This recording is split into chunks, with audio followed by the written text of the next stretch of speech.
Hey, what's going on, guys? Welcome back to Welshcare. So, real quick, just wanted to say first off, thank you for tapping in. And second off, if you wouldn't mind hitting the like and subscribe button down below, definitely helps the channel out. We're going to grow. We're actually going to do what we say we're going to do from here on out. A lot more content to come out in the future for this channel. I know that the last year or so, I've taken it a little of a break and also haven't taken it as serious. But with the amount of conversations I've been having with people, especially like this one today that I have with Tom, I really do think that it's important for people to actually have one, a resource for to the guide people that didn't want to explain some stories. You can come to this video and get some information from him about whatever you want to learn from. But this is also just a good time. So I genuinely do appreciate these conversations I'm having with people more often, that I'm inviting them just to come down, just to have a conversation. Doesn't matter who they are. But today is a very, very, very, very special episode.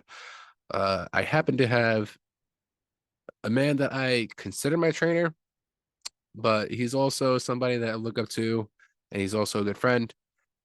Tom is the owner of the Strength Factory out in Baldwin. He is one of the most hardest working individuals I've ever come across. He is definitely somebody that you would want to have in your corner. And he's also just a wise man in general when it comes down to the whole mental health part of it, of the fitness game. So without further ado, we have today's episode with Tom, Welshcare Podcast, episode number 29. So I think we got a long overdue episode here, but surprise, surprise, I got motherfucking Tom over here. I'm gonna let him talk. I'm gonna let him introduce himself a little more, talk a little about himself, a little about the method he's got set himself and his brand. So thank you, Tim, for having me. It has been long overdue. I love Tim. Tim has shown me nothing but support, love coming to the gym, promoting it, telling people about me. So I highly appreciate him. He always gives me good stuff from Cannabolics and everything every time he comes down, or if I'm coming here. My name is Tom Degiuli. I own a gym called the Strength Factory in Baldwin. I built my business from the ground up from my backyard in 2020 when COVID hit, and then I built it up to where it is now. Basically, it's all unconventional style with kettlebell, sandbags, Bulgarian bags, clubs, a lot of the stuff that Tim does too. And basically, my method of what I do is just it's all work and no bullshit. Mm. Like Tim was talking before we started, a lot of stuff in the fitness industry in all different aspects, even in the unconventional ways, they're more so just for looks, for likes, for follows, for clout, for everything under the sun. And my thing is, I want to take away all that crap and actually go into the work with what is supposed to happen when you strength train, when you teach clients, when you're training high school athletes, they're getting ready for sports, or you're training an older athlete, they're getting ready for competition, like in jiu-jitsu, an MMA fight, college football, whatever it could be. Basically, just take all the bullshit away from the things that we see today and bring it back to how it was in the old school, where there were no videos, there were no fucking cameras, there were no photographers, nothing. It was just guys in the weight room, guys in the training room, guys on the field, and that's all they did. They focused on the work and the craft. So that's my methodology with everything that I do. So yeah, just And keep it real. it, like I said, we both train in a similar manner, but like if you guys have seen some of the videos, obviously I've done, this man takes to basically Super Saiyan levels of strength and just power and just brutal grit behind every workout. I tell people every time that there's only one other trainer to get me to throw up aside from myself. And there's it's literally almost every time I've gone to this, I would say like 7 times, like 4 out of the 7 times I've gone to the Strength Factory, it's ended in me throwing up. But I go right back in and finish the job, obviously. There's only been a handful of times I've been able to go down there within the last couple of months or so. But every time I go down to the Strength Factory, it is hands down the best workout I get without pushing myself, with individuals who are all like-minded, pushed by him himself. Literally, he's alongside your work with you, suffering at the same exact time, if not going heavier than what you're going through, setting the example. So he's another one that basically practices what he preaches, and he sets the the example for his clients. He lives by his example. So that's another reason why I had to have you on here is too, because you're somebody who also basically built from the ground up, and it's also not that long you've been doing this. So tell the people how just how long have you been training, and how long has the Strength Factory been up and running now? I've been training people like on and off for 5 years, and then I didn't really take it seriously until like 3 years ago. My gym has been open since May of 2022. So really not that long. Um, I just hammer it every day. That's the thing. It's just consistency. The more you want something, the more you got to put into it. It doesn't matter how long you've been training people or how long you've been training yourself. If you're good at what you do and you know what you're doing, people are going to gravitate towards you. So all that time and shit doesn't mean anything. You could make it happen at any age. But with me, like I had no fucking choice. It literally was either I pursue my dream and I go for my business.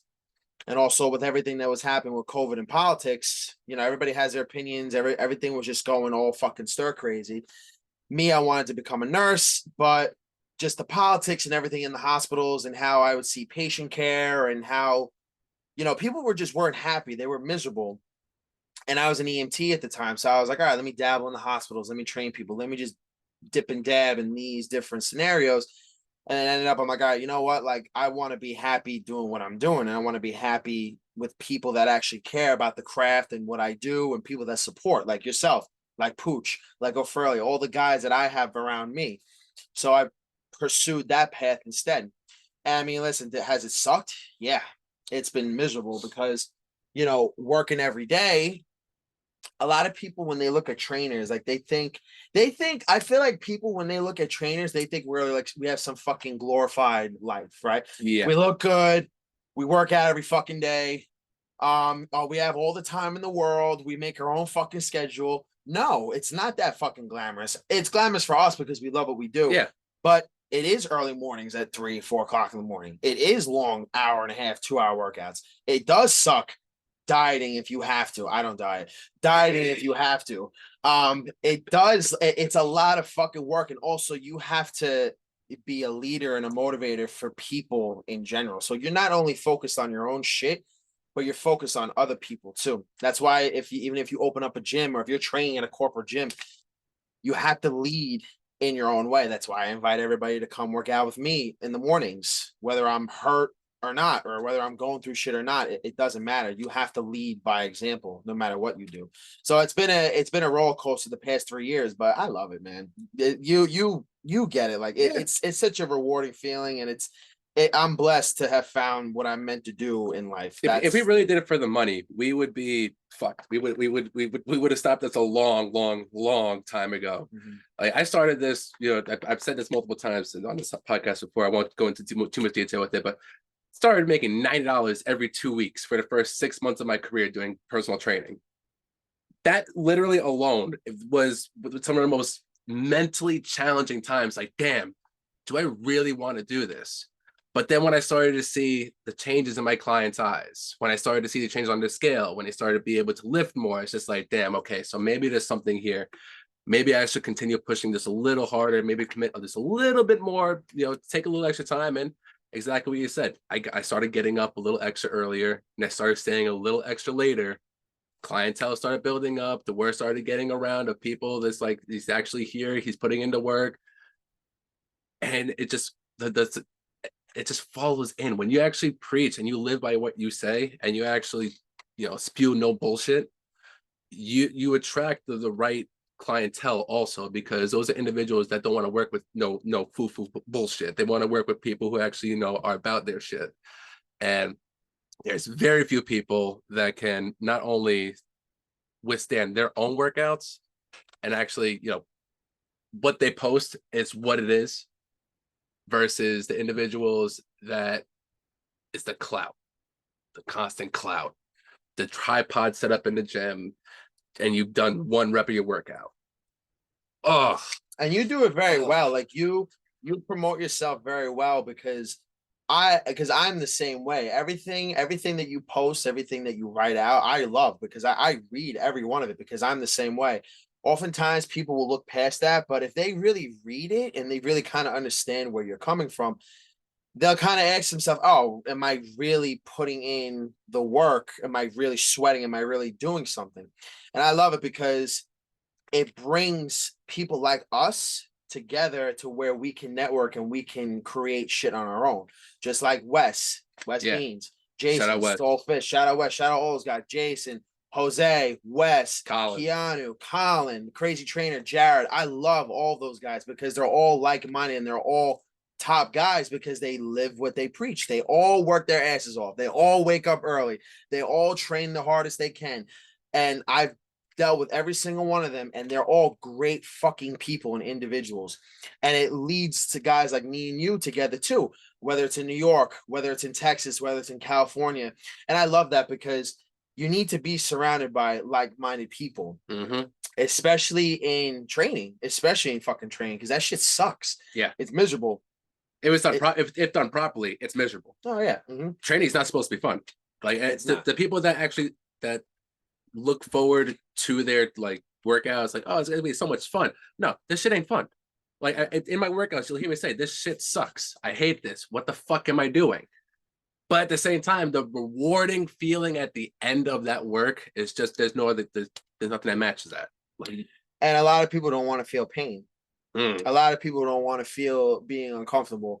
And I was one of those people. I never wanted to be uncomfortable ever. My mom says it to me all the time. Like whenever I talk to her, she's like, when you were younger, you did not like change. You didn't like changing your clothes. You didn't like changing your socks. You didn't like changing your room. You wanted to stay the same. So as I get older, I'm like, all right, I have to be uncomfortable. I have to change and feel pain because if I don't, then how am I going to get better or change in general? And like we were talking about before, like with Instagram and social media, the reason why people don't want to come to me, and I don't give a shit, I say it now because I just don't care. People don't want to come to me, certain people, because they're fucking soft. That's just what it comes down to. Like you can go into you know, an Equinox, an LA Fitness, an Export, you know, with your boys or with your homegirls. You could do like 10, 15 minutes on the stairs. Okay, that's a good warm-up. All right. You can then start to do your workout, which is say 6 sets of barbell squats.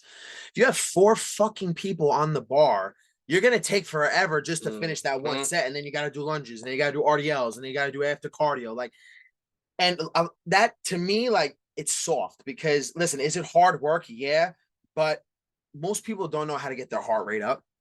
They don't know how to continue to push weight and to continue to have that muscular conditioning. They don't know that shit. All they know is lifting weights or going into the gym, taking some pictures, taking some videos, making content. Listen, is making content bad? No, because we all do it. We all have to do it at that point. But when you start focusing too much on the content and you're not focusing on the work, that is 99% of the people that are around all of us. And that's why when people come into my gym, listen, it's small, but they get a fucking reality check. Yeah. Because it's not sunshine and rainbows. It's a humbling gym. My very first time, we talk about it almost every time. It's the very first time going down there, the hottest day of the year. I just so happened to come down, the hottest day of the year. Tom doesn't believe in air conditioning. Tom barely believes in the fan. No. So if the fan you get is from the assault bike now. Yeah, so pretty much, that's basically that's the fan for the room.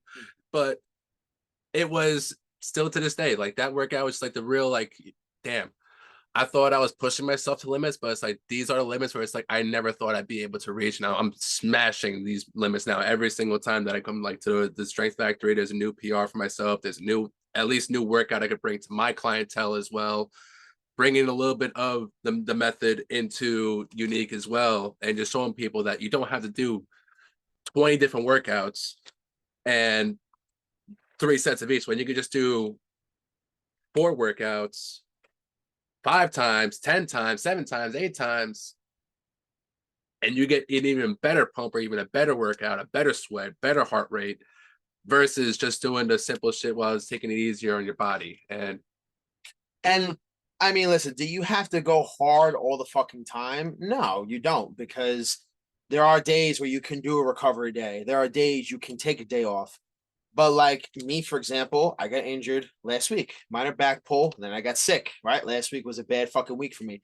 A lot of people were telling me that, like, yo, why don't you take a week or 2 off? I go a week or two. How the fuck do you want me to do that? Whew. And people, they don't understand that, to me, like, I felt worse just staying home. I stayed home for one day last week because the next day I was puking my guts up and I felt like shit. I'm like, all right, let me take one day to just relax and just to do my thing. But even then, I still went to train because it's not that I'm like mentally insane.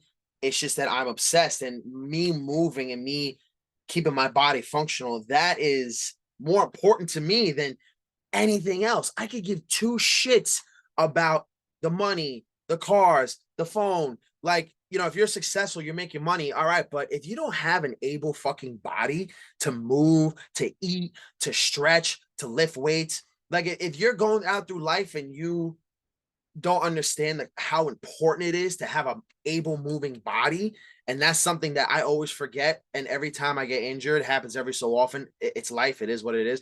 Every time I get injured, I'd be laying down on my bed. I'm just like, God fucking damn it, man. Like, imagine, like I can't wait to be 100% again. I can't wait to be able to move like how I do. I can't wait to switch up my training and to be smart about it.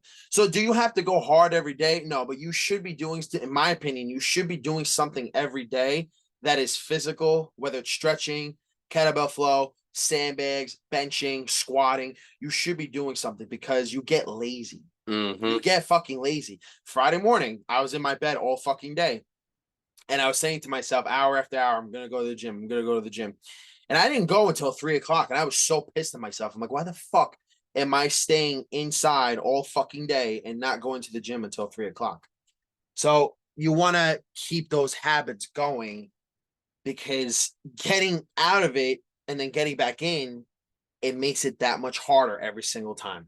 Yeah, no, 100%, especially that because it brings us that a comfort level, that comfort of just laying in bed and just being so comfortable in that bed and just watching TV and just knowing you could just stay here because you have the excuses and you're like, oh no, I'm a little hurt, I can definitely take this time off, or I'm not feeling the greatest, so I don't have to really, I could just lay here all day. When I was sick all last week, stretching every day, mobility, kettlebell flow, simple mace work, very, very light work just to keep my body in motion and mobile. Like, did it suck? Did it feel like the 25 minutes I was doing it, I gassed out my lungs? Absolutely. But at the same time, though, I felt better at the end of the day because, like, damn, I still at least got at least about 30 minutes done today versus if I just laid in bed and just not even say, I would still be stiff. I would be stiff as a board right now with how fucked up my body is in general. Half my body is broken from the time of service and then also from the being a young. All right, so we're going to talk a little bit more about the number one way you can support this channel. That if you are somebody that wants to support this channel in any other way, aside from the views and the likes and subscribes, you can go to the Welshcare store sponsored with Amway, and you can order any of the products from gummies to natural vitamins to your day-to-day lifestyle utensils, like utensils or utilities, day-to-day like type products, from your deodorant, your shampoo, your conditioner, your hand soap, your detergent for your clothing, to basically whatever you need. You go to the Welshcare store, get yourself any of the products that you see here from behind me that you can find on there, over 1,000 products, and that'll be the number one you can support this channel.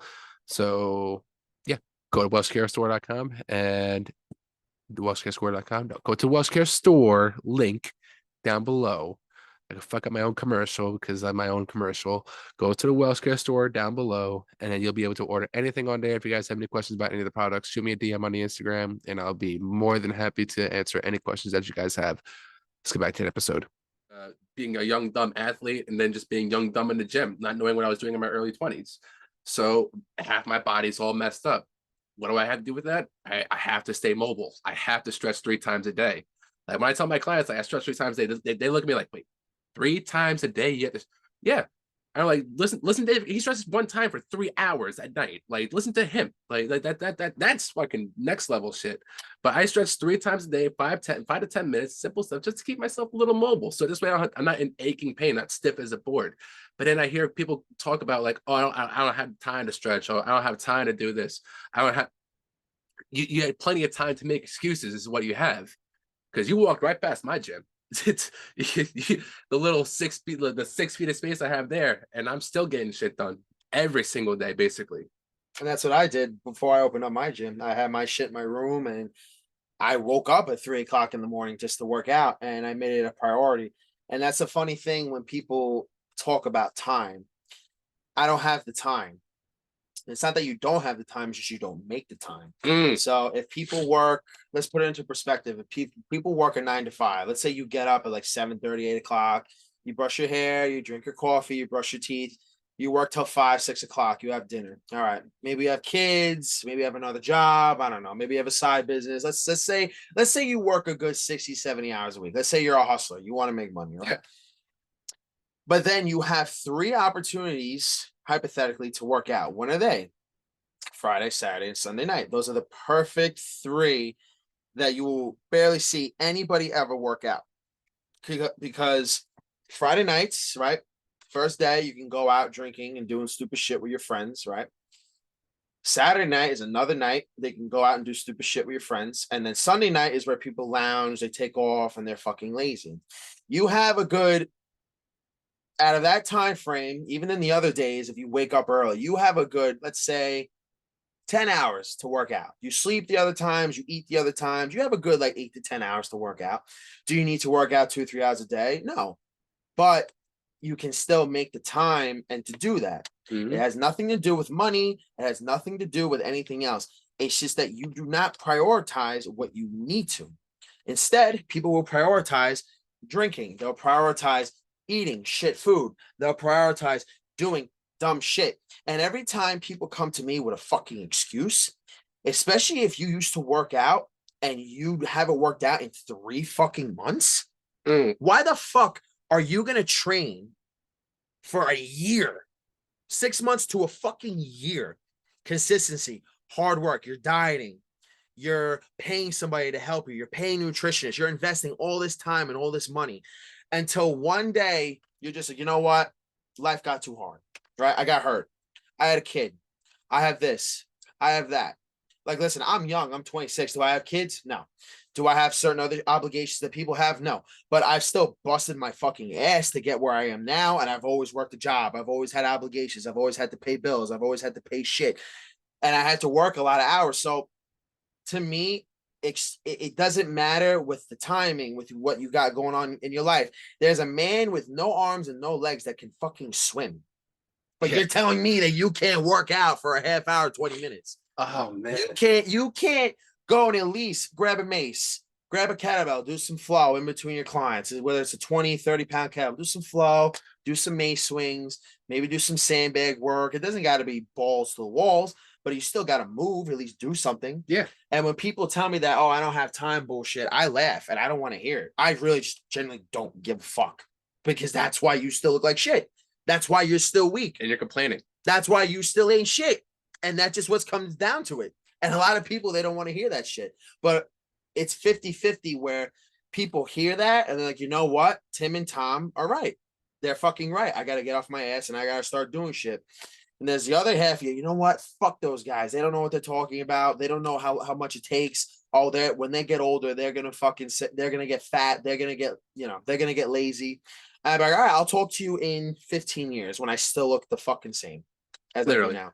Because we're not training for a specific event. We're training for life. Yeah. And when people, when in general, when you change up that mentality of your training, your outlook on life and just working out in general completely changes. Like when I first started lifting up when I was 18, 19 years old, like, yeah, I wanted to look good. And yeah, I wanted to feel strong. But then once I actually became educated in my, 25, 26, around and behind building strength behind the muscle, and that bloated muscle is beautiful, but it's also exactly what it is. It's bloated muscle. It just looks good. Doesn't have any real function behind it aside from like stage prep. But when you actually build a dense and you actually build a lifestyle behind it, you're going to be able to continue that a lot easier versus if you put yourself onto a 6-week plan or you put yourself into this diet program. Me and you, we don't diet. Like we said before, don't diet. There's no strict eating regime. I follow it all whatsoever. I haven't dieted in years whatsoever. It's not meant for me. There are some people who can thrive off of that. There are some people who, that's their way. No shit on them. But we're strong, pretty solid physiques. And at the same time, though, it's functionable and mobile. How many of these big motherfuckers can't even wipe their own asses now half the time? Or can't even touch the floor? They can't even bring their knees up to their chest. Like when you are strong and not mobile, you're also building up these weak, I want to say these other excuses like, well, in the future, it's like I can't do this because my my back's too big or like my legs. It's like, no, you're not putting the work in. At the end of the day, you're not putting the work in. With That's what I wanted to bring it to. Flow. It's such an underrated way to train as well, because you can build up that mobility over time with strength, with conditioning, with cardio all at the same time. How did you get into flow? Jason Solfit, Jay, I love you. I really got into it because of Jay, because I used to shit on kettlebell flow. I honestly hated it. It was just like another thing to me where I thought people were just doing it for looks. But then when I was down in San Antonio, I went to one of his classes and I fucking loved it. It was so much fun. Like just like the figure eights, the soul press, the windmills, and then we were lifting afterwards. It was so much fun. I had such a good time at that fucking class. And I didn't realize like how really good it was. It's like I call it's like yoga with weights. Yeah. Basically. I think it's like yoga with weights. It's more dynamic. It's not like Bikram yoga. I don't know what the fuck that is. That thing's just hot. But it's like more dynamic yoga with weights. Kettlebell flow, even kettlebells in general, kettlebell flow is so cool because you could do it one day. Usually Fridays, like I'll train twice. Like I'll train in the morning and then I'll train at night. So what we do at night is we do some stretches here and there. We'll do like 30 to 45 minutes of flow. We'll do 3 or 4 movements and we'll rep that out for 30, 45 minutes straight. And I'm good. It's not even like I'm tired. It's just like I'm moving, I'm sweating, I'm getting nimble. It just challenges your nervous system differently because you also have to think too. Like if I'm coming here, going from a whoop-de-whoop to a bottoms up, right to a one-hand swing, right up to a snatch, to a windmill, to a clockwork clean, all this shit. And do you need that to build muscle? It wouldn't really build muscle, but like you said, it builds that mobility and that functionality. And I don't know why, but a lot of people talk shit about kettlebells. I really don't know why, especially like the fucking meathead steroid guys that go to the gym. Like I've had so many guys come to me, and I really don't care if they get butthurt. I have so many guys that come to me. Yeah, I can deadlift 500 fucking pounds. Okay, but you can't even take a fucking 36-pound kettlebell and at least like tilt a little bit, right? Or even carrying a sandbag. They can't even pick up the 200-pound. They can't, no, not even that. They can't even pick up the 100-pound and walk with it, or even bring it to their fucking shoulder and walk with it. You know, like when you say we train for life, like even then, like when my mom fell one night, when I was home, scream my name, Thomas, whatever. She was on the floor. She broke her ankle. I did what I would do with a sandbag, just get underneath her, deadlift her up using my legs and pick her up and drop her. You know, it's like, all right, I get it. Like straight bar deadlifts is cool. Hex bar deadlifts are cool, but it's like, if you don't have the functionality to even move, and like I was saying before, if you don't have a functional, able body, and especially if a guy like me, I'm sorry, if I'm lifting more than you and I don't even do that shit, then you're doing something wrong. I'm sorry. There are guys who are on fucking roids. There are guys that go to all these fucking gyms. They're muscle bound, steroid fucking heads. And they can't even go on an assault bike and bang out 20 calories, literally nothing. So, you know, it gets to the point where most people don't even know what health even is. No, they don't even know what it is, because they'll look at guys like, you know, they'll look at guys on TV or they'll look at guys on Instagram where you could clearly tell they're on fucking roids. And if they say they're not, they're fucking lying. You'll see that and like, oh, that guy's healthy because he has abs, he has muscles, he's physique. But they don't know the types of drugs that he takes. They don't know how many needles he puts in him, how many other drugs that they're on for their hormones. I don't know how it is, or what they take, but for their hormones, for their testosterone, for their estrogen, what foods they're eating, how much they're working their bodies, their nervous system. And I feel like nowadays people don't know what health really is. They don't, because it's all facade and Instagram and everything else. No, because when I put my clients through their workouts of the simple stuff of farmer carries, deadlifts with kettlebell, not even with like anything heavy, just literally pick it up, walk 2 steps, drop it down, pick it up, walk 2 steps, drop it down, sandbag, literally just pick it up. The amount of people that, especially my older clientele between their 30s and 40s and 50s, how some of them in their 60s right now, what they are able to feel after their workouts with me now, they said they never felt in their entire careers of being in the gym in general, just because the workouts that we do. I'll give the better example that I have is my client Betty Ann, who is 72 years old. She is a breast cancer survivor. She went from 18 to 68 or 69 without going to the gym. So that's 50 plus years without lifting. Inactivity, yeah. And she could barely even pick up a case of water. After a year of training with me, not only was she able to pick up a case of water and put it into her cart, she was then able to also load it up onto her shoulder and then walk in with it at the same time. That's what I mean by training for life. Because also I have to carry down my grandmother who's upstairs all the way at the top level. I literally have to carry her from the top level all the way down because her legs no longer are exactly what they used to be. So I have to carry this woman who is 100 and 250 pounds on some days, depending on how big her legs are that day, with all much water that's in there.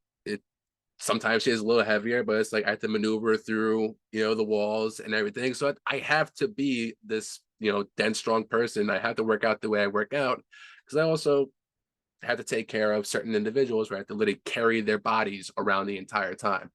In the gym, God forbid someone falls in the gym. I want to have that reliability of like, okay, if they fall, I can at least pick them up and like carry them to where they need to get carried versus having to drag them and make things worse or just wait for them waiting at one spot where they, it's a whole different outlook that I'm praying that most people start to look at fitness wise more like more towards versus just the pretty muscles and the slim waist and the big butts and the big quads and all that shit. Like, yeah, all that stuff looks good, but at the same time, it's not really as functional as somebody who is like literally carrying two. They don't necessarily not the best physiques. They still have some fat in them, but they take 224-pound kettlebells and they walk down the turf and walk bound back. Then they're flipping over a 200-pound sandbag over their shoulder for 2 minutes straight. That motherfucker's stronger than the motherfucker that's lifting 415 and squatting 500 and benching 315. Also, it's that motherfucker's more stronger and more conditioned, and it's a hard way to like the non-athlete or like to the non-fitness personnel to try like to the regular average civilian to try and program into lifting or to program them into that mentality that you don't even need that much space. You don't even need a gym. Got my space right there. You started off in your backyard. You started off in your apartment. It's literally no more than 6 feet of space, if that whatsoever. And I'm still putting in the work. I still put my clients do that same work and teach them. You don't need much equipment. You don't need many equipment, if any equipment in general. I have a workout where I take a pair of dice and it has some bodyweight workouts and it has the sets between 90 seconds, 60 seconds, 60 reps, 30 reps, or 10 reps as like the lenient one. Roll the dice. Do the bodyweight workout. Do exactly what the dice says for 10 to 12 times, and you'd be surprised just how much of a bodyweight workout you'll get. Mm-hmm. And as I've been training since I was 14. Like I generally do enjoy like learning about fitness, learning about different ways and functionality of the body and different ways of working out.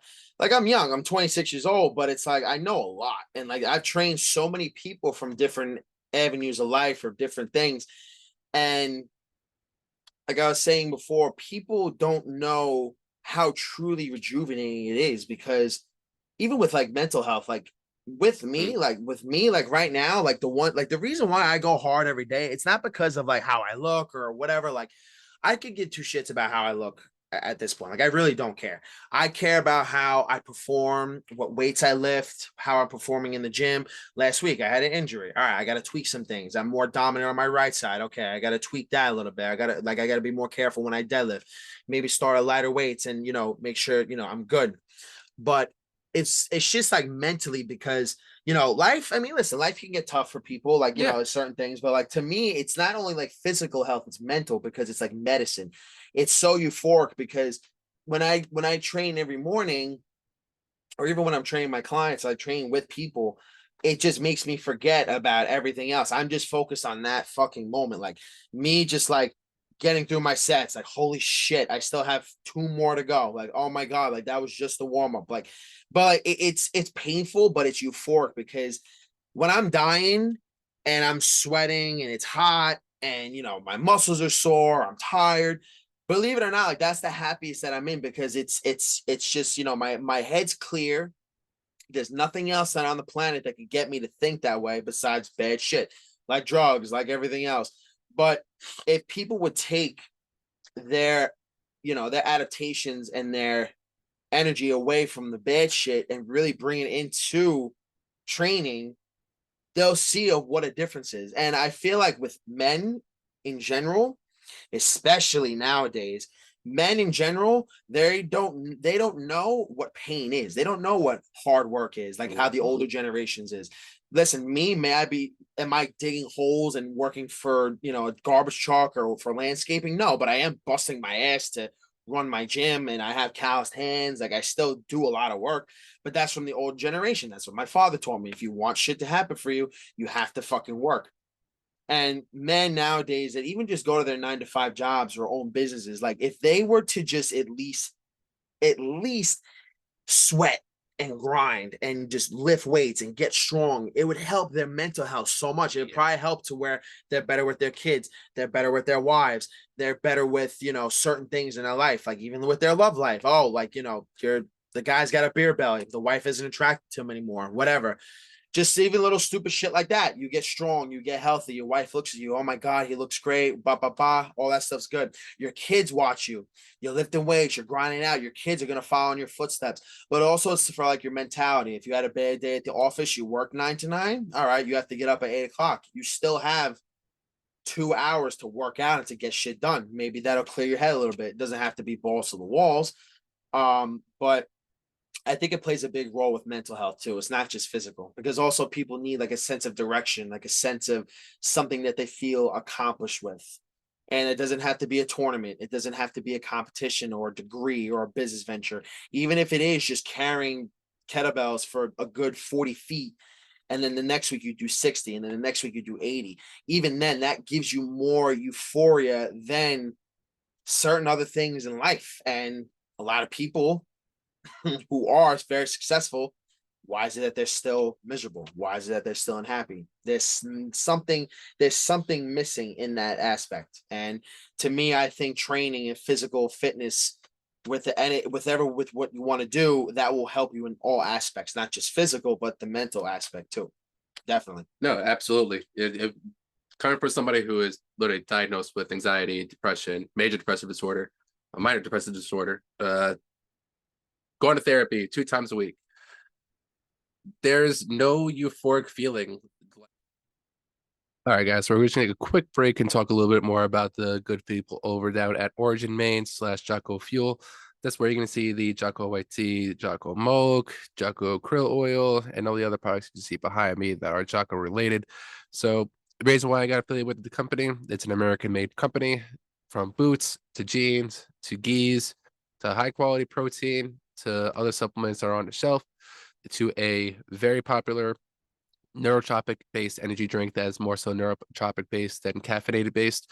So if you guys are interested in any of those products, you can go to originmain.com and use code Welsh10 at checkout, and you'll save 10% off at checkout. Again, Welsh10, originmain.com, use code Welsh10, 10% off. Let's get back to the episode. Feeling like I get then after an intense hard ass workout, then also the sauna where afterwards. Like the sauna is an additional plus, but on days, especially like when I drive home from a hard ass day at Strength Factory too, that drive home, like, yeah, there's more people on the road and, like traffic's there, but I'm like, it's whatever. Like, it's just like this at that point in time, there's just nothing that can bother me for like, an hour or so. And then once Long Islanders really start being Long Islanders and start cutting me off, then it's a whole different story. But like for the first like 20, 30 minutes of that drive, there's just silence mentally. And it's just straight up just like, wow, that's what it feels. That's what they're talking about. Like because before I thought I knew what it was like to like train hard. But then, your training style definitely encouraged me to push a little bit further than what I was used to. Now I'm fucking swinging the 70s and now the 80s, no problem. Getting up to the 200-pound swing, it feels like nothing now, thankfully. That's all because of taking that extra step into going into that uncomfort zone. Like I was supposed to go. There was a couple different weekends I was supposed to go down to the factory last year, and it was just one thing after another kept happening. I'm like, maybe that's a sign for me not to go. It's a sign not to go. And it's the one moment is like, there's no excuses today. There's nothing else. All right, let's go because there's something that's leading me towards over here. And then after, the channel's already aware of it. When I had my suicidal episode, it wasn't that long afterwards where I came down to the factory. And I was just like, damn. So this is what it's actually like the mental plus behind. Like I thought I knew what it was, but then it's just like that boundary gets crushed. And when you actually leave the factory, it's like, damn, I literally left everything I had in there. There's not an ounce of energy. It's a euphoric feeling that, again, like I said before, I prayed earlier. I pray most that actually go into that deep zone. Because you got to go into some dark places. You got to go into some real fucked up times in your head mentally if you really want to push past those barriers. I was scared to go past those barriers. Now it's just like I feel like I'm walking on water now when I go past those barriers now. I do it every day, man. I do that shit every day. Like people think that I don't, but I do. Like I got a lot of demons in my head that I fight, and I like to keep it to myself because I don't like to bring it on to other people. Like, I mean, yeah, listen, I like to vent and I like to talk to my friends, like, like O'Furley, like me and him, like I love him to death. Like I talk to him about all my shit. He always, is there for me when I need to vent. But there are often times with things in my own head that, I'm not perfect. Like, listen, I'm fucking human. I'm not all fucking set up with life and everything else. But at the end of the day, like I also realize like what it is that I'm dealing with and what I have to go through in order to be the man that I am, that I want to be. And everybody needs to understand that. And I'm not saying that when you're comfortable to keep pushing further no matter what. Like, listen, if you're comfortable with your life, if you're comfortable where you are and you're happy, all the power to you, because happiness is what we all strive to have. That's the goal. That's the goal. So you could be in $1 million mansion happy or miserable. You could be in a fucking $500 room a month and you could be happy, you could be miserable.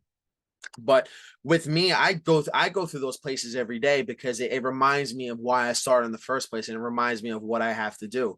That's why with me, like I'm very empathetic towards people who do have mental issues, or they are like kind of fucked up in the head, because I am too. I used to be a very fucked up too. Like I never been to a doctor or anything or got diagnosed with anything, but I'm sure I have anxiety, I have OCD, I have depression, I fucking have ADD, ADC, whatever the fuck it is, because I can't sit still. I've never gotten checked out, but I'm sure I have. I'm on the fucking spectrum with everything. But at the end of the day, like it's what helped me forge and ahead and to do what I'm set out to do.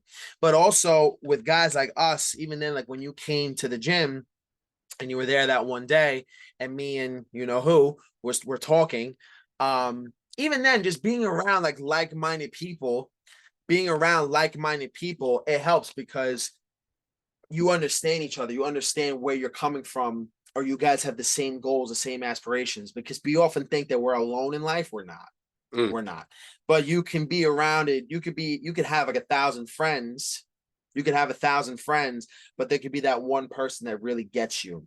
And you feel more energy and you feel more life from them than the 999 other fucking people that don't understand. Oh, why are you waking up at 5 o'clock in the morning? Why do you work every fucking day? Why do I work every day? Because I'm the only one that I can count on. Nobody else is going to run my business. Who the fuck is going to do it if I don't? So more often not, people with the mental aspect and with that stuff, being around good, genuine people, it's euphoric and it helps you get out of bed in the morning. It helps you go to bed and be like, I'm looking forward to tomorrow's workout. I'm looking forward to going to see my clients. I'm looking forward to going home to see my family and my kids, my mom, whatever. That's the whole thing. And I think working out is the best drug that anybody can take. And guys like us spreading the word and trying to get more people on it, that's like, to me, that's a God's work. Yeah, because at the end of the day, especially at Unique, I find that most people who tend to become like one of my clients was an addict, and now he's transforming his addiction from the alcohol, from the drugs, and everything else into a fitness addiction. Like everyone wants to play that word like addiction, like it's a terrible word. It's a horrible word to think. At the end of the day, it all comes down to one other word: perspective. How do you look at addiction? Like I was also addicted to pills and alcohol. And it brought me to my heaviest, it brought me to my weakest, and it brought me to the worst, second worst I've ever felt. When you turn that word addiction into a positive, like I'm actually addicted to eating better, I'm addicted to working out more, I'm addicted to listening to better things. Like I don't have a cable box here. I don't watch regular TV. I listen to podcasts or I watch podcasts. That's all I do. It becomes continuously filling myself up with information from a wide variety of sources, from comedy podcasts to actual informative podcasts, science-based podcasts. The Huberman Lab podcast is one of my favorite ones just because of how science-based it is. Andrew Huberman is just no opinions, no nothing, just straight up facts. Like this is how it's going to go. Then obviously there's Joe Rogan too, the people that he has on, and it's just the continuous information. Got addicted to just continuously feeding my brain positive information or just information in general, what they're not regularly talking about versus the regular gossip that's fucking told on celebrity news and all this other shit that's go around today's world. Because it's very easy. We also listen and talk to the right people. It comes down to that surrounding, but you also be filling yourself with bullshit if you're listening to the wrong things or watching the wrong things also. So if you're continuously watching Fox News, CNN, MSNBC, you're continuously just mind blown into these shows that are just fairy tales. It can pull you away from the reality of what I guess that's what it's supposed to do. Like it's supposed to pull you away from your reality. But then I feel like that's also where people that have boundary from like mental comfort is like they feel comfortable watching the show, but it's like they don't. How the fuck do I'm putting this into like live thought at the same time. You're continuously think of it like fast food. If we're eating burgers and nothing but like just straight from McDonald's every day, that's like the Fox News, CNN, and all that shit. Obviously, you're gonna gain all this shit. The same news that's now telling us to eat bugs. It's now telling us to limit our protein intake, to not eat eggs, to not eat your meat. Literally everything that's a complete opposite of what is meant for the human body to accelerate. It's mind blowing that there's people that still trust these fucking channels, that still trust these actual TV programmings that giving them the true information when you have pages like our pages that are just giving them nothing but facts. Like it's not opinions, it's just straight up health facts. Like what can working out do for you mentally? What can eating this do for you? Versus if you're just limiting yourself to soy-based products and bugs and all this other shit that you're getting told that's like, yeah, that's what you're supposed to eat. That's what our food is supposed to eat. Our food is supposed to actually have all the nutrients from the bugs itself. It's a weird way of fucking looking at it. But the bugs that get eaten or the plants that get eaten, the nutrients we get from them come from the animals that we eat, if that makes any sense. 100%. Because people don't want to hear the truth. Why? Because the truth, it doesn't make money. So, oftentimes, especially with everything that's been going on the past 3 years, I could go down the whole fucking rabbit holes with everything with COVID, with the vaccines. People think that you taking a drug is more important than you actually eating right and exercising, making sure your bones and your joints and your organs are good. But people would rather line up for a shot that they never fucking took before. There was no fucking research for, instead of dieting and eating right and exercising and being in the sunlight and making sure you're okay and you're all good. And me, like, I didn't feed into any of that shit. That's one of the reasons why I didn't go back to school. I didn't go to nursing school or anything else, because just everything was fake. And I don't like fake. I hate shit that's fucking fake. I hate people that are fake. I hate things that are fake. Like, I don't fuck with that. That's why my gym is very real. All my weights aren't fucking pretty. My kettlebells are all rusted. My bags are all fucked up. Are they clean? Yeah, but like everything is just rusted and faded, and it's because it's been used. I'm not gonna sit down and spray paint my fucking bells all day, every day. Oh, why? Because they don't look cute for fucking whoever comes in. Oh, this gym, it doesn't look clean. It doesn't look like the regular Synergy that I always fucking go to. Because it's real, dude. Like, it's real shit.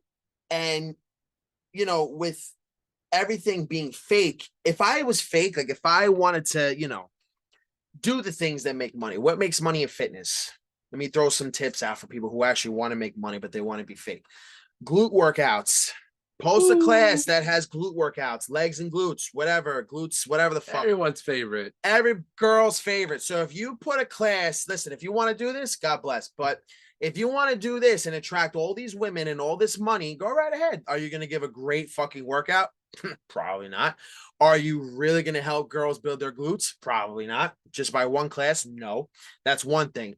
Another thing, these fucking 30-day challenges. Oh, I have a 30-day challenge for you. Let's see how much weight you could lose. Let's see how much muscle you could build. All right, but you're going to go hardcore for 30 fucking days. And then what happens after that? Oh, I didn't win the challenge. All right, then I'm whatever. Okay. Oh, help you get vacation ready. 45 days. All right, you're going to DR. You're going to this. You're going to that. Like, listen, I will never knock anybody's hustle, but I'm still gonna say my fucking opinion. And I believe all that shit is fake news. It's fake because It's all for the money. it's all for the money, right? And if I did that shit, my gym would be packed. That's just how it is. People don't want to come to me. Oh, Tom's scary. Oh, Tom does too much. His workouts are too hard. No, it's just that I'm real. I'm fucking real. I actually want you to get strong. I want you to get conditioned. I want you to get mobile. I'm not doing this for the money. I'm not doing this shit because, you want to look good for your fucking friends that you don't even like, that you're going on vacation with in a month. You know what I mean? Like, I choose realness over being fake no matter what. And even if I only had 5 supporters, to me, that's still a win because they're real. They're genuine. They know what I'm talking about, and they're not feeding into the bad shit. But by me being real, I've attracted a lot of good people. You, Jason, Wes, Pooch, all my clients, all the people that I've networked with, that I've talked to on Instagram. I've had guys who I've never met before in my life, and they still buy my clothes. They still write a review on my gym, no matter what. And I prefer that over bullshit with people. That's why I don't have a lot of friends. That's why I lost most of my friends, because I said it how it was to them in high school. Y'all ain't shit. Y'all going to fucking Miami doing the same shit that you would be doing in New York. You popping bottles. You going to the strip clubs. You using these fucking sparkles in the fucking bottle. You could do that shit back in New York. Why the fuck are you going 20 hours away to do the same shit? Y'all ain't shit. You're spending all this money for what? So yeah, I love it. I love it. I fucking love it. No, that's exactly what's a lot of people, especially in their early 20s, need to hear so they can set themselves up for the most success in their later 20s and 30s and just so on. Because the sooner that you get away from that fucking bullshit lifestyle, you're actually able to then create more of a successful future for yourself and then also for your future family, for your family currently right now. If I took half the shit that I had right now, mentally, and just put it into effort in the 19, 20, 21, right now it'd be smooth sailing. It would be a whole different story, but obviously that's not the case, and it would have made me who I am today. But it's a bullshit fake generation that needs to start getting fucking real about their shit. Now, recently, you just hosted a seminar. So one of Tom's specialties also is the landmine, something that I'm also getting familiar with myself this year. Always put it off for years, learning it. Now this year, it's like my New Year's resolution. Like last year was the kettlebell. This year is a landmine. Cool. So now is to get fully familiar with the landmine and everything else, and to by the summertime get landmines university certified. Try to get another certification program going there. But what got you into landmines in general? I was about to say, you should come with me to Austin in April. What? Alex is doing a cert on it in April. No shit. Yeah, you should come. Yeah, I'm gonna go down. Keanu and all of them are gonna go there, so I'm gonna go down, hang out with them. Yeah, you should come. Yeah, let me know the price. Get certified. Yeah, cool. So let's see. How did I get into the landmine? I don't know. Landmine was always fucking weird to me, dude. Like the landmine, like the workouts that people would be doing, like just be like fucking weird. Like I would say, like these girls like do like these fucking kickback lunges, and like, oh my god, like I'm so fit. Like I'm just looking at these fucking workouts. I'm like, they're so dumb. Like these don't make any sense.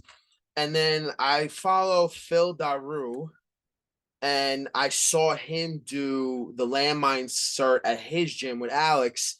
And then I saw Jared, crazy trainer. Love you, Jared. He was there doing it. And then I was like, oh shit. And I watched some of the videos, and I started practicing at the gym, but I didn't know what the fuck I was doing. So then I went to the cert. It was October 2021. Bremy was there. Shout out to Bremy too. He was there too. He was taking pictures. And I did the whole cert for a day. I couldn't go the second day, but I was practicing a lot, doing my thing.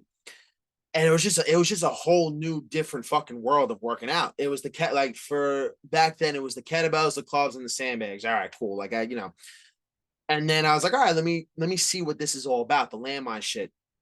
And all the concepts of you coiling and you mobilizing your spine and you doing the explosive cleans and the jerks. One, you just feel fucking powerful because when you hit a sick fucking landmine clean with 3 plates and you press that shit and you're leaning forward, it's fun, it's cool. But it also helped me with my conditioning, my explosive strength. But also, like, it's good to add different workouts in. Like, instead of doing kettlebells and sandbags every day, you could do a workout where it's like, all right, 10 rounds, 10 cleans, not yeah, 10 cleans, 3 presses, 10 cows on the bike, like just something like that, just to spruce it up. And it was really a lot of fun. It was cool. It's annoying to teach. It's fucking annoying, dude. Alex, I love you, bro, but your shit is it's very annoying to teach. I love it though. I love teaching people, but All right, guys. So last thing we'll talk to you a little bit more about today is my boy Eric and his company Based. You guys already know Eric has been on this podcast. We've talked about Based before. We talked about the main product that he has, She Legit, that I have been taking now for the last 3 months or so, 4 months or so now. And not only has it helped the physical aspect of my body's, you know, ability to recover from the workouts and build muscle, but also a lot more clear mentally and also just focused in general. So if you're looking for something that's very natural for your body to also aid in weight loss, but also aid in muscle development, but also aid in concentration, go get yourself some base. Use code Welshcare at checkout, and you'll save yourself 10% off. Also, let's get back to the episode and let's finish off our conversation with Tom. I love teaching people, but it's so annoying to teach because like you would think it's so fucking simple. It's like I tell people, yo, your right foot, your right fucking foot.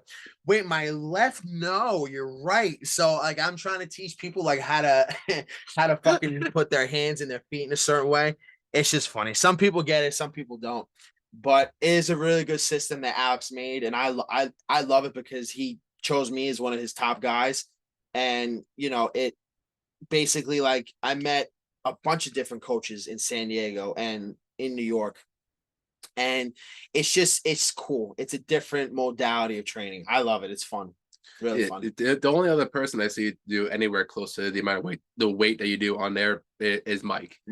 Yeah, fucking yeah. That man himself, like, he's also tweaking me a little bit on the form as well. Because before, like, when I first picked up, I'm like, okay, what the fuck am I doing? Yeah. Like, I know that, like, I do this coil thing, but it's like, where am I actually like hitting? And it's like, then he told me landmarks, and then he basically broke it down like a couple of the videos that I had. He's somebody where it's just like the definition of what you would want if you want to build size and mobility at the same time. Because he took the 200 and did a get up with it. I believe it. It's I like, believe it. For those that don't even just a sandbag get up is way more complicated and difficult than a regular Turkish kettlebell get up.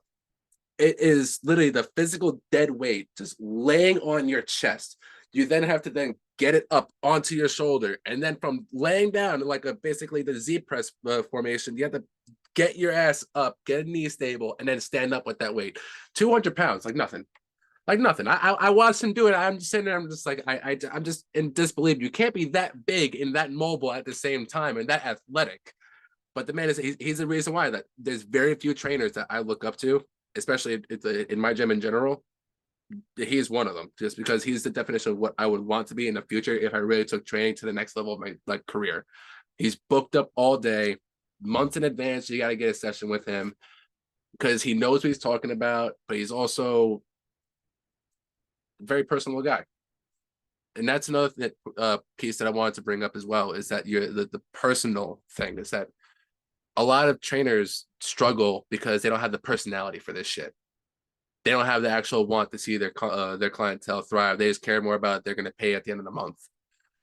When reality is, you have that character that wants to help. Those are the trainers that are going to thrive the most. Like when you actually, like, yeah, I completely understand how the landmine shit becomes irritating to teach, because when I'm trying to teach people how to use the fucking mace, good lord, it is like you're laughing because you also understand exactly. You try to teach people how to use. So fucking easy, but it's not. Oh, wait, you mean go to my right? No, I mean go to your other right. Don't go straight back. I'm not going Yeah. straight back, but they go straight back and it hits Yeah. them in the ass. Oh, why did it go? Because you went straight back. And it's so going, it's just it's It's hilarious, dude. it's hilarious. But at the end of the day, though, you're building up a relationship with these people at the same time. And a lot of the clientele, yeah, they also do become either someone that they invite you to their wedding, or they invite you to these big things because you've played such a significant role in their life and changing, that you now like basically become their go-to person for multiple different things, physically, mentally, just like, because I think you also become the therapist. People are going to vent to you. If you do one-on-one sessions, they're going to vent off their day, they're going to vent off how they're feeling, they're going to vent off what's going on at home, what's going on with the missus or missus, like what's going on with all the other shit with their job. You got to be a little bit more compassionate. And yeah, like the workouts and the way we come off maybe a little bit more on the aggressive side, but that's because we come from a generation where tough love is actually needed. And like, yes, there's also unconditional love, and yes, there's also just embracement and understanding and accepting. But then you also got to get that kick in the ass every now and then. You have to get that kick in the ass for you to not only push yourself to the next level, but also stay the fuck humble. It's very easy for someone to get arrogant in this fucking world. Very easy for someone to build up their fucking own ego. And it's very hard for someone to stay humble, and very hard for someone to maintain that compassionate towards everybody wants to start getting a little bit more success. They think they can pick and choose that they can talk to. No, reality is my DMs are open for everybody. Like regardless of who you are or what you're about. If you have a question about something, I'll answer your fucking question. That's not a problem. I had a conversation with somebody recently, one of my really good friends. I love him to death. He called me one day. He's like, "Yo," I'm like, "What's up?" He's like, "I feel like you're changing." I go, "I'm changing." He's like, "Yeah," and I go, "All right, how so?" He's like, "I feel like when you say certain things or when you do certain things, all your clients look at you a certain way." I said, "Okay, how do they look at me?" "Oh, they look at you in a certain type of way, like, like I feel like they're not gonna come back to you and all this shit." And he's like, "I feel like you used to be more fun, whatever, and all this crap." I said, "All right." I love him. He's great. He's one of my really good friends. Like I went to his wedding. I would do anything for him. He's fucking great. My mom loves him. Like he's just great. He's a great dude. I love him to death. And my rebuttal was that, you know, with me, like I am a very personable and a very empathetic person, and there's a lot of people that talk shit about me. But meanwhile, I was the shoulder that they leaned on, right? Don't you love that And shit? I don't listen. Don't you love that I don't shit? throw any names because whatever. It's in their heart. Karma's a bitch. I'll just say that. Karma's a bitch. I let them go their way with life. Whatever. It is what it is. And with me, I'm very passionate about my craft. I don't want you on your fucking phone when I'm showing you the warm up. All right. I want you listening. I want you doing all your sets and all your reps. And listen, if I'm a dick, yeah, I'm a dick. You don't want to do the work? Get the fuck out. I don't give a shit. Get out. If you want to do the work, get off your fucking phone. Stop bitching and moaning about your day and just get it done. At least stay light. If you need to stay light on weight, stay light on the fucking weight. I don't give a shit. Just get it done. And also with me, for example, I have a lot of people who run their fucking mouths about me. Oh, like I said before, Tom's gym isn't clean, right? Even though I fucking mop it every day. Yeah, you literally posted a compilation video of you mopping, Dusting, like, everything, bro. That is one of the main things that pisses me the fuck off. Oh, Tom's gym isn't clean. I post up videos all the time, and I do it every day. I dust, I mop, I clean, I wipe, I do everything I possibly can. Everybody cleans up their shit. People say my gym isn't clean. People say that my workouts don't build muscle. People say that I'm arrogant. People say that I'm not approachable. People say everything under the sun about me. And it goes back to, with my conversation with my friend. Yes, there's a reason why I talk my shit on Instagram, because there are mad fucking people that run their fucking mouths and I don't give a shit anymore. And there's people that come into my gym and they half-ass shit, which I don't want them to, or they're not listening. So if I'm getting more passionate about my craft, now that all eyes are on me, and I'm not just in a regular gym, right? Just doing my own thing. Like if I was at, say, LA Fitness and I'm just doing sandbags, whatever, like they would just talk shit about me and not the gym. The gym is whatever. Like not a lot of people would know about me. But now that all eyes are on me, my name's on the board and my name's on my windows and everything's in my name, yeah, I'm gonna be fucking passionate about it. And these motherfuckers want to talk shit, I'll talk shit back. Mm-hmm. You know where my gym is. You know what the address is. I'm not going to yours because I'm at mine every fucking day. I got to pay my bills. I'm sorry. Yeah. I got to pay my heating, my electric. I got to clean all the shit that you bitches think that it's not clean. You don't have a worker. You don't have anybody else you No, hire. You don't I have don't a have cleaning shit. crew. It's literally you, Me. yourself, and Tom. That's it. All day, all fucking day. And I let these motherfuckers know every single day because not a lot of guys would understand or even be able to do the shit that I would be able to do. You know what I mean? And the fact that I'm very adamant, yeah, because I bust my ass. I train hard every day. I train people all day, every day. I'm cleaning. I'm running my business. I'm paying all my bills. I'm doing all the paperwork. And yeah, like listen, like sometimes it gets to me when people say shit. It gets to me. I'm fucking human. And he's like, "Oh, you should not let these people get to you." I'm like, honestly, bro, like if you if if you I don't care who you are, if you constantly hear people saying bad shit about you, it's gonna get to you after a while. Yeah. You know, especially if you're fucking human and you want to clap back, you want to tell them, hey, no, listen, my gym is fucking clean. Look at me vacuuming, look at me mopping up, you know? So that goes back to just being empathetic and being personable, being approachable. And people look at guys like us and they think that we're not, but in reality, we're really one of the nicest guys on the planet. Yeah. But you know, it's like looking at a tattoo guy head to toe, or looking at a priest. Is the tattoo guy nice? He's cool. He takes care of his kids. Yeah. Does the priest do it? No, the priest rapes kids. Yeah, and he's the one that's judging you over the little things that you're doing. You know what I mean? Like, but that's real shit. That actually fucking happens. Yeah. You take those two, and in reality, this person's supposed to be a man of God, but then this one is, even though you think he's a piece of shit because he has tattoos on his face. You know? Oh, trust me, I'm surrounded by that exact crowd all day long when I'm at Unique or I'm at an event with Cannabolics. The amount of people that come up to the tables or the amount of people that I just deal with in general, and I pride myself in being a good people reader. Basically, just like knowing that if I want to be around this individual or if I want to hold up a conversation with this person, just because just like the very few things I can show your body language, how you're talking to me, eye contact, you know, you're doing this or you're closing yourself off and just it's like being approachable is not just being with a smile on your face and not just saying, "Hey, come over here, come talk to me."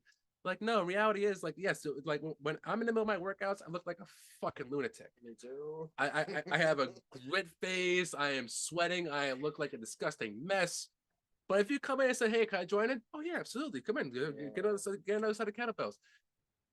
It's this fake narrative that's portrayed around these individuals that just because they are men of God, that they are complete saints and that they are, you know, people that are just because they wear suits, or just because they have certain connections that they think they're better than anybody else, or they have a deeper connection. When reality is that person who's more tattooed has probably a deeper connection to God than anybody else, because they probably have been through the roughest of the rough and have found God. Thankfully, I don't pride myself in being religious. I'm not a religious person whatsoever. But after things went down last year, yeah, I started to see the light a little bit more on the spiritual side of being a little bit more on the, okay, so this is what finding God means. Because I thought growing up, being a part of religion, yeah, I thought I knew what God meant. But then there's like this overwhelming feeling of just gratitude and humbleness, and then just also no fear. Like there's no man can strike fear into my eyes. But it's just like they see me walk past, they walk past, like, yeah, I know I intimidate you. Like, yeah, there's people that it's fucked up and it's a weak ego shit that fucking men will do. But I've lost some friendships with some of the girls that were friends of mine because their boyfriends became very weak ego, and because they don't want them to talk to me anymore, because I start talking to them about thinking better and doing better for themselves, and they start questioning, am I really even right in a relationship? That shit there if your girl, if you have to force your girl to stop talking to somebody, you are immediately the most weak, egoed, slimy shithead because you're so insecure. The insecurities that this generation of men deal with, it's pathetic to even call them fucking men at this point. I mean, what the fuck do you think's gonna happen if you're a sloppy sack of shit and you're with a beautiful girl and she's looking at another guy that works out, that earns his living, that works his ass off, gets his hair cut every week? Not relying on mommy and daddy. What the fuck do you expect? You really think that she's not gonna fucking look at somebody else?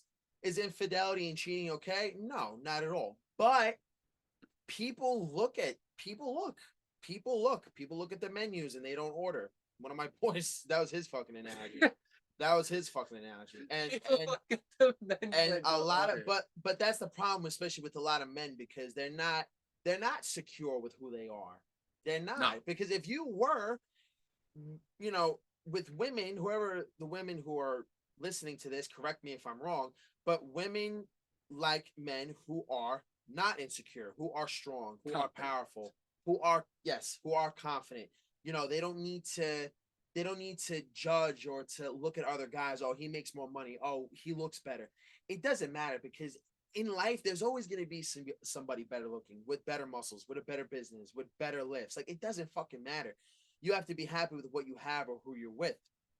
And with women, they enjoy confident men. And listen, a man who is physically in shape, fit, yeah, women are going to be attracted to that. Same thing with guys with women.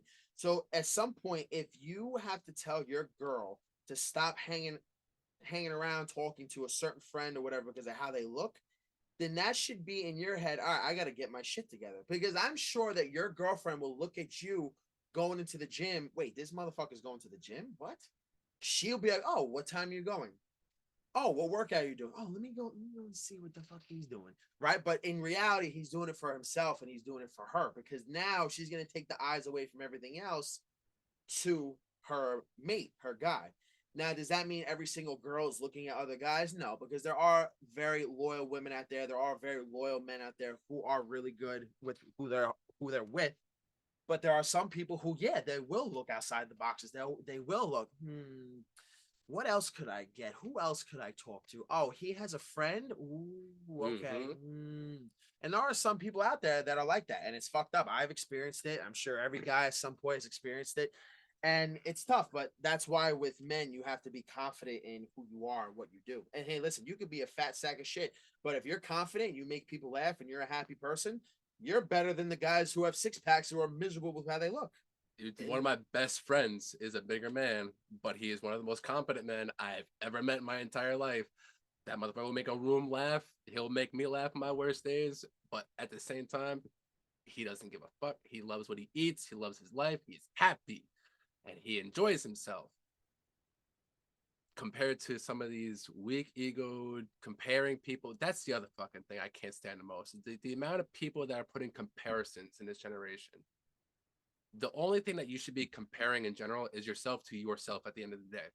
Are you doing better than you did yesterday? Are you doing than you did earlier in the morning? Are you did better than where you were last year, 2 years ago, 3 years ago? Or are you still the same shitty fucking person? Like, when I look at myself when I was 21, 22, 23, I cringe. I want to vomit. I want to punch the motherfucker in the face. I want to stomp him out if I could go back in time. But if you don't have that mentality, though, of your former self, there's something wrong. Because we're supposed to grow as individuals. You're supposed to grow as a human. You're supposed to grow physically, mentally, spiritually. You're supposed to build a whole character around yourself, not a fucking fake bullshit behind a fucking screen. Yeah. Especially nowadays, that's how a lot of people are. It's a lot of fake motherfuckers behind the screen. And it's very scary with the evolution of technology, because now they're talking about how you can go into a virtual reality in the metaverse and live there. Yep. To me, like, that's fucking insane, because now imagine in the future, in like 10, 15 years time, you could just type in, hey, I want to be in a luxury gym with 5 models, with all the beer I can drink, and not even a gym. I want to be in a fucking football lounge with 5 models, with beer, with chips, with pizza, just to do whatever the fuck I want. I won't gain any weight. You press a fucking button and then you go into a virtual reality where that's all true. And like to me, that is so like that's just so terrifying because one, it's not real life. Two, it's not real enjoyment. And three, you're in a facade. Yeah. And walking facades and just with the smoke and mirrors with everything else, it's just not good. And that's where it goes back to like where people don't know what health really is. People see people see celebrities and they see people with millions of dollars with money and they think that money is happiness. It's not. With me, like after I hurt my back last week, like deadlifting, at first I couldn't fucking walk. But then as I start to, move around more, my body started to heal. I'm still able to do kettlebell cleans. I'm still able to pick up a sandbag. I'm still able to do cows in the assault bike. I'm still able to move. And to me, like that is so much more important than anything else in my life right now. Like besides like my family, my friends, and everything else, like just being able to move. And all that glamorous shit that we all see, the cars, listen, it's great, but you're gonna get used to it. You buy a Bugatti, you're gonna get fucking used to it. How it starts, the seatbelt, the cup holders, the screen, the engine, It's fun for the first few weeks, but then afterwards it's just another car. the fucking house. Oh, I already know how the bathroom flushes. Oh, I already know how it smells. Oh, I already know how to get in. You're gonna get used to it. And with people with love and that kind of stuff, you're gonna get used to them, but it's not the same as a materialistic thing. It's not the same as you buying a new car, you buying a new house, you buying, a new wallet. Like it's not the same. It's energy, it's human beings. That's why even having conversations like this, it's very euphoric because right now, like I'm not thinking about anything else. I'm not thinking about work. I'm not thinking that I have to go freeze my ass off in Long Beach and empty my fucking sandbag and sell it to Derek in Texas. I love you, Derek. I'm not thinking about that shit, but I have to, but it's just euphoria and the chemicals in your brain with true happiness, in self-confidence, in just being that person, being that dude. That's why I post I'm still that dude because I am. Yeah, I may be hurt, but I'm still doing shit that y'all motherfuckers would never do. Yeah. And, You still pick up you're still cleaning the 70s. You went 10 swings. All right, guys. So real quick, we're going to talk a little bit more about the boys over at Cannabolics. So Cannabolics, as you guys already know, that I happen to also work with the company. Cannabolics, we are a cannabis specialist company that we specialize in everything cannabis from CBD to CBG to CBN to topical freeze gels to tinctures to go under your tongue to most important part, the chocolate bar that we have. I'll let you guys look at the website and you see exactly what I'm talking about. Go to cannabolics.org and use code Welshcare at checkout, and you'll save yourself 10% off. Again, use code Welshcare, WELSHCARE, at checkout for cannabolics.org, not .com, .org, and you'll save yourself 10% off. Let's get back to the episode. 10 swings, 10 cleans, 10 cleans, 10 squats, and then marches. That sucks. With 70s alone, and your back hurts. It sucks. People pick up the 30s in my gym sometimes, and they're having a hard time with that in general. Just getting them up to this position. So it's all mentality, bro. Yeah, at the end of the day, that's what it comes back down to. It really does come back to that mentality. And before we wrap things up over here, there's 3 things. I do this now on my podcast at the end. 3 things that you are grateful for. 3 things that you are thankful for. 3 things I'm grateful for. I'm grateful for my family. I'm grateful for God's opportunities that he's given me. And I'm grateful for my friends and my clients, you, and all the people I have around me. I'm thankful for me not fucking rupturing a disc in my back last week. Make sure I'm fucking good. Thank God. I'm very thankful for that. I'm very thankful for life. Honestly, like I'm very thankful that I'm able to do what I love every day. And 3, I'm thankful for food. I'm thankful for food, man. But real quick, we'll talk a little bit more about that. This motherfucker does not diet a single ounce of it. He's on his Instagram eating the cheeseburgers, eating the fucking French fries, down in the ice creams, and the motherfucker's still in the next day. Still the next day. I'll never forget when you were eating the bacon, egg, and cheese while we were my very first workout, my very first time in the fucking gym. Motherfucker sitting in the corner pointing out what to do with the bacon, egg, and cheese in his mouth. And I was like, I knew I'm in the right place because this fucking guy is exactly the same mentality that I got.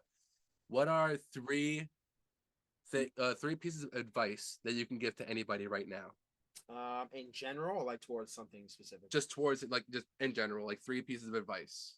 So if you have a dream, if you have a dream, don't ever, ever, ever, ever, ever, ever quit. Do not ever quit. Whether it takes a year, whether it takes 20 years, if you have a dream, that shit will happen. So don't ever quit. Two, when bad shit happens to you in life, roll with the punches. If something bad happens, a breakup, a car accident, a financial thing, an injury, brush it off, move on, keep moving, do whatever you need to do to make sure you're good and just keep moving. And three, life is too short. Live it the best way you can. Try not to stress too much. I have that problem every day. I stress about shit I shouldn't even be fucking thinking about. But live life the best way that you can in happiness and love and away from bad people because life is very short and we're only here for a certain amount of time. Yeah, that's an understatement. And the last thing, what are three goals that Tom has for not only this year, but just in life in general? What are three goals that you are striving for right now? Number one is happiness, to be completely happy, whether it's owning a bigger gym, whether it's moving down to Texas, whether it's having a wife and kids, whether it's being a nurse, whatever the fuck it could be. I'm still trying to figure that out. Happiness. Two, I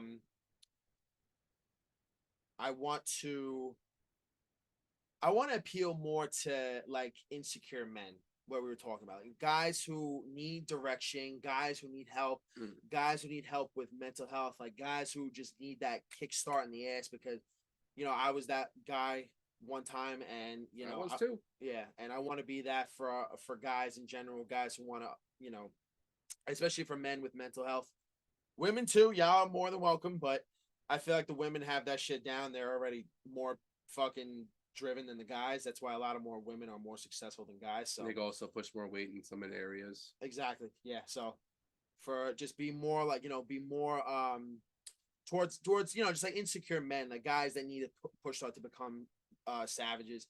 And then three, what is my third goal? I don't know. I definitely would be to travel more. I definitely want to go to every continent. Every continent and just like take like a sliver of each one. America, I have more than enough of that shit. So just to pretty much go to like a continent, whether it's gaining knowledge or getting a book or getting like a piece of wood, like just something from each continent. And I could say I've been to every single part of the world. That would be good. You want to like say like you want to also like work out on the go, like travel each to these gyms. Oh yeah, everywhere. Yeah, everywhere I go now, I need to work out. To this day, one of my goals is to go to the Mayan ruins, bring a mace, just get the mace workout in at the Mayan ruins while Nipsey also plays because there's a certain verse is in the song Victory Lap, and it's listening to music at the Mayan ruins, and it's just there's everything into that song. It's just what he was able to do for his community and what he was able to do for his lifestyle from all the trials and tribulations and everything that I've learned from this man is not only from his music, but just from his hustle, from his lifestyle, from what he was able to do for his family is exactly why I got him on my wall. I have his album out there right now. I have basically a majority of my shit is dedicated towards Nip because, and that's all still to this day, the only celebrity I ever cried for. When he was killed is the only celebrity I've ever shed a single tear for because it wasn't only just the music, it's the mentality, it's the hustle, it's the grind, it's that shit's hard right now, shit's very fucking hard, but I got people I gotta support and I got a community that's relying on me right now, and that's the reason why I adapted to that mentality. I've adapted to the hustle, I've adapted to the marathon, and when there's gyms like yours or just mentalities like yours, it's just a blessing to be around also because there's not a lot of people who are our age that have this mentality in general. People develop this mentality in their later 30s and 40s and 50s when it's already a little too late for them. We're in our fucking prime physically and mentally to the point that we can set ourselves up for the best set for the future in general, for those weak egoed men, for those broken men, for those men who never had true guidance in their life. and women too. You know, obviously you don't have that big brother or you don't have that father figure in your life. These are the kind of individuals you want to surround yourself with, because we're not going to feed you the bullshit. We're not going to down you with a bottle. We're not going to drug your shit. We're not going to fucking poison you in any type of way, mentally and physically. We're just going to, our goal here is just to make you guys better. Men, if you're going to work with us, you got to work hard. It's day and night, not only just like the days that you work with us or work with a trainer. You on your own, you have to work hard. Shut the shit off. Shut up all the distractions. Pick up a fucking kettlebell. Pick up some dumbbells. Go for a run. Go for a hike. Put the backpack on. The hustle that you can, just the character that you can create by overall shutting off the bullshit in your head, shutting off phrases, shutting off people, shutting off the bull like media, listening to individuals like Nip, just as podcasts or just interviews in general, working out with people like us, listening to just not empowering shit, listening to things that are more educational, like why you are the way you are, or why you're doing things the certain way. There was a point I was going to bring this to, but I fucking forgot it. Nah, I'm getting it. Yeah, I'm getting it. Biggest thing, get the fuck away from your bullshit hater ass friends. Just like you be eating cheeseburgers and that's making you fat, and just like you will be eating broccoli and that's making you healthy, stay the fuck away from your bullshit friends. That is probably one of the best decisions you could ever make in your fucking life. Get rid of your friends that are not for you. And I don't care how long you've known them, 10, 15, 20 years. It does not matter if they are constantly taking from you, constantly asking for money, constantly asking for a handout, constantly asking for them to come with you if you have an event or something else for free. Get rid of them, because the company you keep is the company you will become. Hang around losers, you gonna be a loser. Hang out with a millionaire, you gonna be a millionaire. Hang out with beasts, you gonna be a beast. But get rid of those fucking people. They are not serving you. That's worse than drinking alcohol, doing drugs, eating bad food. Get away from bad people. That's one of the main reasons why my cousin isn't here, because she was around a lot of bad people. Get the fuck away from bad people. They're no good for you. I can't tell you how much of that's an understatement. Like your circle needs to be individuals that are successful and where you want to be in life, or doing the things that you want to do, or in general, just have a similar mentality. You guys don't have to like the same things, but as long as you guys have a similar mentality towards the hustle, towards actually doing better for your lives, or doing better for you, doing better for your community, those are the people that you need to be around. Not how are we gonna get fucked up this weekend? How much money are you willing to spend on this night out? All that money that could be spent on that night out or on those little bullshit things could be put towards an actual goal of theirs that you wouldn't even think or even fathom of if there's not individuals like us that are not trying to like teach them, because it's so through this device here, through this fucking little phone, people are so influenced by these fucking fake ass people. So I wanted to really have you on here because it's another real person, real to real, real respects real at all times. Nothing I wanted more than to have a real conversation with people. That's why I started this thing. Not to just like promote all the products and everything else. Like, yeah, there's gonna be a couple commercials get thrown to the podcast and to all plus, but at the same time, I have this to have real, genuine conversations and to also show people that you can be in the our age, and if you just listen to the right people, you get involved with the right circles, you can end up like yourself. Yeah, man. You own your own gym, you have your own brand, and you live by that brand, and you're not afraid to fucking basically shut anybody else out. Thank you, bro. Yeah, man. And also, like I said, just be very weary of who you have around in your circle, because they may seem like they're in it for you, but they're not, right? They're not. They just want to secretly take and take and take and take to say that it's theirs, but it's really not.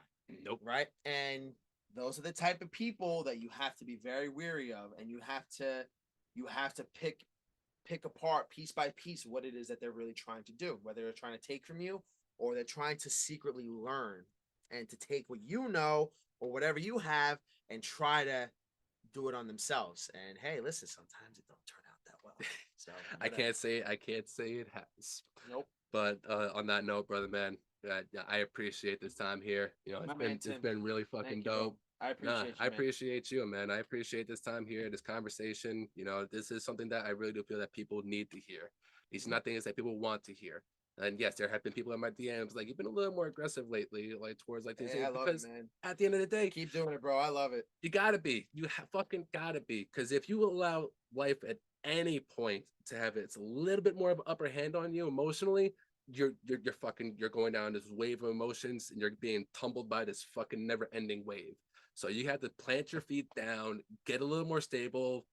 Yes, get a little more thick skinned. The thicker you make this fucking skin, there's not a single word, there's not a single phrase, not a single person that can get through this shit that's going to fuck with your emotions. Sir, yes, sir. It's been Welshcare, guys. I appreciate y'all. Peace. And then now, just